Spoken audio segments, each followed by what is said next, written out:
آل Pakistan local government workers federation کے مرکزی chairman سید ذوالفقار شاہ تنظیمی اور نجی دورے پر اسلام آباد اور اپنے آبائی گاؤں کے لیے روانہ ہوئے۔ کراچی سے روانگی کے بعد وہ اسلام آباد پہنچے، جہاں راولپنڈی میونسپل کارپوریشن میں انہوں نے نرسنگ کی تقریب میں شرکت کی۔ بعد ازاں وہاں سے ملاقات کرنے کے بعد اپنے آبائی گاؤں پہنچے، جہاں پر وہاں موجود دیگر بلدیاتی ملازمین سے بھی ملاقات کی اور ان کو کراچی کے حوالے سے تفصیلی طور پر آگاہ کیا، اور all Pakistan local government workers federation کے تحت کیے جانے والے اقدامات سے بھی تفصیلی طور پر آگاہ کیا، اور بتایا کہ رمضان المبارک کے احترام میں یونین اپنی سرگرمیاں تو جاری رکھے ہوئی تھی، لیکن وہ سارے معاملات کو دیکھ رہی تھی، اور اب کراچی سمیت ملک بھر کے بلدیاتی نظام کے ساتھ ساتھ بلدیاتی ملازمین کے حقوق مراعات اور ان کو دیگر صوبائی اور وفاقی حکومتوں کے برابر منظور کروانا ہے، کیونکہ ان کو اقلیت سمجھا جاتا ہے۔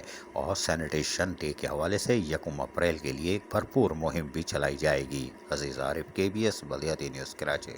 ایسی ہی خوبصورت ویڈیوز فیوچر میں حاصل کرنے کے لیے ریڈ بٹن پر کلک کر کے اور بیل آئیکن کو پریس کر کے ہم سب کے سبسکرائبر بننا مت بھولیے۔